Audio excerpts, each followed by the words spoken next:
बिस्मिल्लाहिर्रहमानिर्रहीम। अस्सलाम वालेकुम दोस्तों, मैं हूं ताज़ीम अहमद और आप देख रहे हैं how expert YouTube channel. Assistant BPS 16 Sindh public service commission के तहत जो रिसेंटली वैकेंसीज अनाउंस हुई थी उनसे रिलेटेड आज हम जो है उसके कुछ पास पेपर को डिस्कस करने जा रहे हैं। किसी भी टेस्ट की तैयारी के लिए दोस्तों ज़रूरी है कि सबसे पहले आप उसके पास पेपर जितने भी गुजरे हैं उसमें जो क्वेश्चन रिपीट हुए हैं आप उन क्वेश्चन की पहले तैयारी करें, उसकी लूप होल स्टडी करें।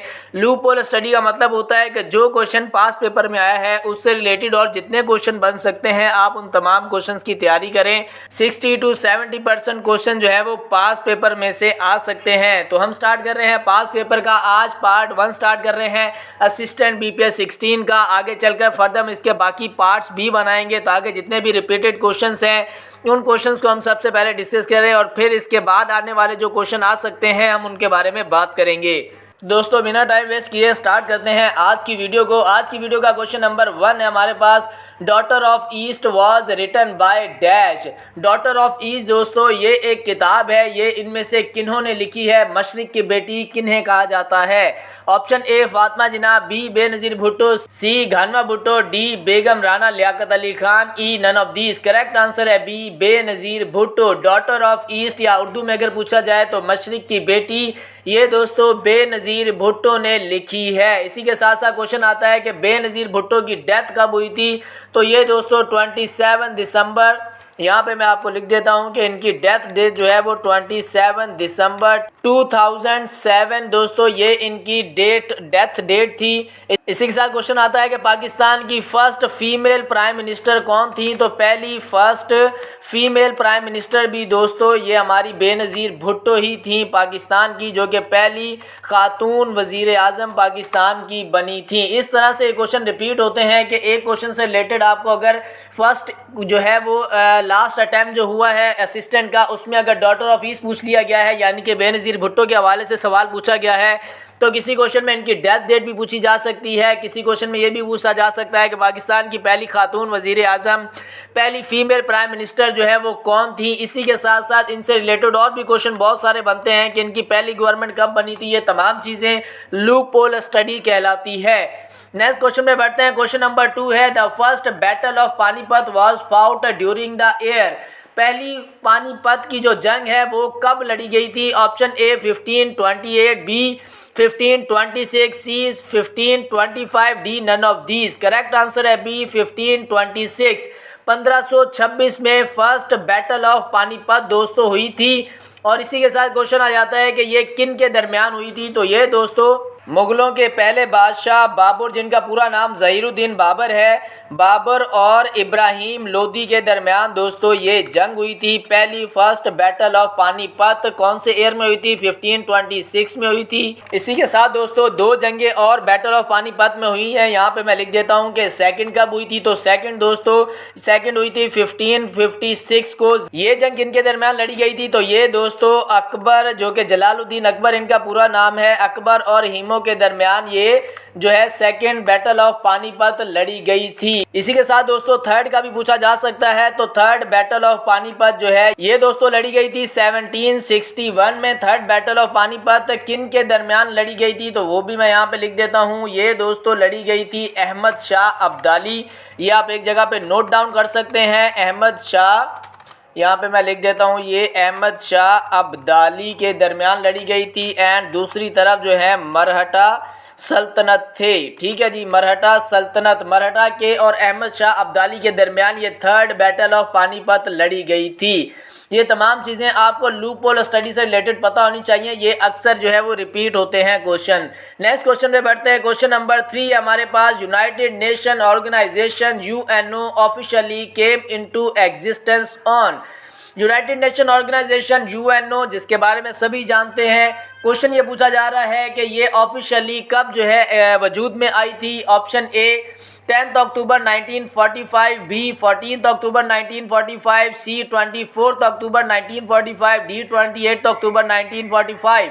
करेक्ट आंसर है सी 24 अक्टूबर 1945। 24 अक्टूबर 1945 को यूनाइटेड नेशन ऑर्गेनाइजेशन UNO वजूद में आई थी। इसी तरह दोस्तों क्वेश्चन इससे रिलेटेड भी बहुत सारे बनते हैं, इसलिए मैंने इस वीडियो में जो है हमने कम क्वेश्चन रखे हैं, 10 क्वेश्चंस रखे हैं ताकि हमारी तैयारी कम हो लेकिन जो तैयारी हम कर रहे हैं वो हमारी स्ट्रांग हो, जिससे रिलेटेड और भी क्वेश्चन आ सकते हैं, तो हम उस पर पहले कमांड हमारी हासिल हो। यूएनओ से रिलेटेड क्वेश्चन आया है कि कब एग्जिस्टेंस में आई थी। इसी तरह क्वेश्चन ये आ सकता है कि यूएनओ का हेडक्वार्टर कहाँ पर है, तो ये दोस्तों न्यूयॉर्क यूएसए में है।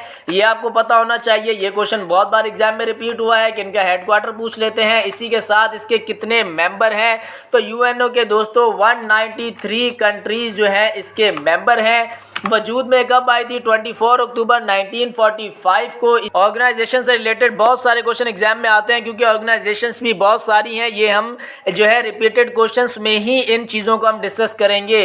नेक्स्ट क्वेश्चन में बढ़ते हैं। क्वेश्चन नंबर 4 है, in which year OIC founded. OIC ये भी दोस्तों एक ऑर्गेनाइजेशन है। ओआईसी की बुनियाद किस साल में हुई थी। अब देखें, ऑप्शन ए दिसंबर 7 1985, बी 4 अप्रैल 1949, सी सितंबर 25 1969, डी 24 अक्टूबर 1945, E none of these. Correct answer है सी सितंबर 25 1969। दोस्तों किसी भी ऑर्गेनाइजेशन से रिलेटेड 4 चीज़ें मोस्ट इंपॉर्टेंट होती हैं। सबसे पहले तो आपको ये ओआईसी जो लिखा हुआ है इसकी आपको सबसे पहले फुल फॉर्म पता हो, फिर इसका हेडक्वार्टर कहाँ पर है, फिर इसके कितने कंट्रीज मेंबर हैं, और ये कब फाउंड हुई थी, ये कब वजूद में आई थी। ये तमाम चीज़ें मोस्ट इंपॉर्टेंट है। अब यहाँ पे दोस्तों करेक्ट आंसर हमारा ऑप्शन सी है, सितंबर 25 1969। एक क्वेश्चन का हमें एक आंसर मिल गया। अब इसी से रिलेटेड हम 3-4 अपने और आंसर बना लेते हैं। दोस्तों ओआईसी की फुल फॉर्म है ऑर्गेनाइजेशन ऑफ इस्लामिक कॉरपोरेशन। ठीक है जी, यहाँ पे मैं लिख देता हूँ ऑर्गेनाइजेशन ऑफ इस्लामिक कॉरपोरेशन। बहुत सारे दोस्तों को इसके बारे में पता भी होगा। इसका हेडक्वार्टर पूछा जाता है दोस्तों, ये कहाँ पर है, तो ये दोस्तों जद्दा सऊदीया में है। ठीक है जी, जद्दा जो कि सऊदीया में है, सऊदी अरेबिया में ये हेडक्वार्टर आ गया इसका। इसी के साथ क्वेश्चन आ जाता है कि इसके कितने कंट्रीज मेंबर हैं, तो ये दोस्तों 57 कंट्रीज जो है वो ओआईसी के मेंबर हैं। ये दोस्तों एक इस्लामिक कॉरपोरेशन है, इसमें तमाम 57 जो है ये मुस्लिम ममालिक इसमें शामिल हैं। नेक्स्ट क्वेश्चन में बढ़ते हैं। क्वेश्चन नंबर 5 है दोस्तों, financial year of Pakistan starts from. Financial year Pakistan का कब शुरू हुआ, पाकिस्तान का माली साल कब से शुरू होता है। ऑप्शन ए 1 दिसंबर, बी 1 मार्च, सी 1 जुलाई, डी 1 सितंबर। करेक्ट आंसर है सी 1 जुलाई।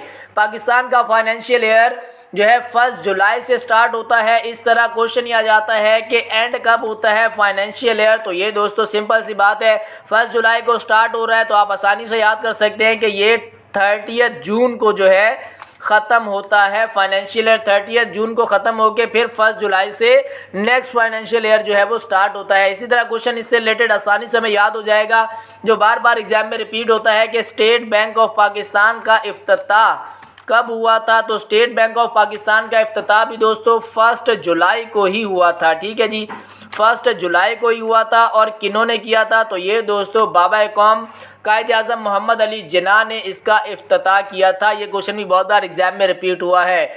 नेक्स्ट क्वेश्चन में बढ़ते हैं। क्वेश्चन नंबर 6 है, on which river Diamer Badshah dam is being constructed. Diamer Badshah dam किस दरिया पर बनाया जा रहा है। Option A river Neelum, B river Kabul, C river Indus, और D none of these. Correct answer है सी रिवर इंडस, जिसे दोस्तों सिंध दरिया भी कहा जाता है। डयामीर बादशाह डैम जो है ये दरियाए सिंध पे बनाया जा रहा है। ये most important most repeated question है, बहुत बार एग्जाम में रिपीट हुआ है। इसी के साथ दोस्तों इसी वीडियो के डिस्क्रिप्शन में हमारे व्हाट्सएप ग्रुप का लिंक भी मौजूद है, आप वहां से जाके हमारे व्हाट्सएप ग्रुप को भी ज्वाइन कर सकते हैं, ताकि इस तरह की मोर इन्फॉर्मेटिव वीडियो और daily job updates time to time आपको मिलती रहे। नेक्स्ट क्वेश्चन में बढ़ते हैं। क्वेश्चन नंबर 7 है, Stanley Wolpert is popular due to his biography on dash. Stanley Wolpert किस पर अपनी सवाने उम्री की वजह से मकबूल हैं, इनमें से किन की सवाने उम्री की वजह से वो मशहूर हैं, यानी कि इन पर उन्होंने कौन सी वो शख्सियत है जिन पर इन्होंने बायोग्राफी लिखी और ये मशहूर हो गए। Option A Winston Churchill, B Mohammad Ali Jinnah, C John F Kennedy, D Benazir Bhutto. दोस्तों स्टैनली वॉलपोर्ट ने मोहम्मद अली जिन्ना पर जो है बायोग्राफी लिखी, जिनकी वजह से ये बहुत ज़्यादा पॉपुलर हो गए थे। इस तरह के क्वेश्चन क्वेश्चन एग्जाम में बहुत बार रिपीट होते हैं कि कोई किताब का नाम दिया जाता है, दे दिया जाता है कि वो किन्होंने लिखी है। इस तरह की बायोग्राफी के जो मशहूर राइटर है वो भी पूछे जाते हैं। इसके अलावा मैचेस से रिलेटेड भी हमें जो है वो क्वेश्चंस पता होना चाहिए, स्पोर्ट्स से रिलेटेड हमें पता होना चाहिए। जो तमाम चीज़ें ये असिस्टेंट BPS 16 के पेपर में जो है पूछी जाती हैं। नेक्स्ट क्वेश्चन में बढ़ते हैं। क्वेश्चन नंबर 8 है, in American historians which president gave resign. अमेरिकी तारीख में किस सदर ने इस्तीफा दिया? वो एक ही दोस्तों प्रेसिडेंट हैं अमेरिका के जिन्होंने खुद इस्तीफा दिया था। Option A Richard Nixon, B Elson Howard, C Ronald Reagan, D none of these. Correct answer है ए रिचर्ड निक्सन। दोस्तों अमेरिकी तारीख में सिर्फ रिचर्ड निक्सन वो प्रेसिडेंट थे जिन्होंने खुद इस्तीफा दिया था। ये मोस्ट इंपॉर्टेंट क्वेश्चन है, तो आपको इसके बारे में पता होना चाहिए क्योंकि इसके अलावा कोई भी ऐसा प्रेसिडेंट नहीं है जिन्होंने खुद से इस्तीफा दिया है अमेरिका का। नेक्स्ट क्वेश्चन में बढ़ते हैं। क्वेश्चन नंबर 9 है, who was the first secretary general of UNO? United Nation Organization के पहले सेक्रेटरी जनरल कौन थे? अब दोस्तों option A Trygve Lie, B Dag Hammarskjold, C Kurt Waldheim, D U Thant. Correct answer है ए ट्राइगर लाइव। दोस्तों UNO के पहले सेक्रेटरी जनरल का नाम ट्राइगर लाइव था। इस तरह क्वेश्चन किया जाता है कि करंट जो है वो सेक्रेटरी जनरल कौन है? तो वो दोस्तों है एंटोनियो जेचर्स, जिनका ताल्लुक जो है वो पुर्तगाल से है। एंटोनियो जेचर्स ये इनका नाम है। ये स्पेलिंग जो है वो थोड़ी सी हो सकता है मिस्टेक हो, लेकिन नाम इनका यही है। ये आपको करंट और फर्स्ट तकरीबन किसी भी क्वेश्चन में आए तो आपको करंट और फर्स्ट और सेकंड लास्ट ये दोनों चीज़ें आपको पता होनी चाहिए। नेक्स्ट और इस वीडियो के लास्ट क्वेश्चन पे चलते हैं। क्वेश्चन नंबर 10 है हमारा, who was the first European to reach India by sea? समुद्र के रास्ते हिंदुस्तान पहुंचने वाला पहला यूरोपीय कौन था? Option A Christopher Columbus, B Marco Polo, C John Cabot और D Vasco da Gama. Correct answer है डी वास्को द गामा। ये दोस्तों वास्को द गामा एक मशहूर जो है वो इंसान है जो कि 1498 में, ये डेट भी पूछी जा सकती, ईयर पूछ लेते हैं अक्सर कि ये कब आया था। तो ये दोस्तों पहला आदमी था जो कि यूरोपियन पहली दफ़ा हिंदुस्तान आया था बाय सी, समंदर के रास्ते से 1498 में आया था। वास्को द गामा इनका नाम है। इस तरह ये ऑप्शन ए में जो क्रिस्टोफर कोलंबस है ये दोस्तों इनका ताल्लुक ये एक इटालियन थे। यहाँ पे पहले मैं लिख दूं वास्को द गामा, ये दोस्तों यूरोपियन पोर्तुगीज था। ठीक है जी, ये पुर्तगाल से इसका ताल्लुक था, पोर्तुगीज था ये। इसी के साथ साथ क्रिस्टोफर कोलंबस ये भी एक मशहूर नाम है, ये इटालियन है। इनके बारे में अभी मेरे दिमाग में नहीं आ रहा है। आई थिंक ये एक जो है वो पेंटर हैं जो कि बहुत ज़्यादा मशहूर है। इनके रिलेटेड भी आगे क्वेश्चन आएगा तो हम उसके बारे में डिटेल में बात करेंगे।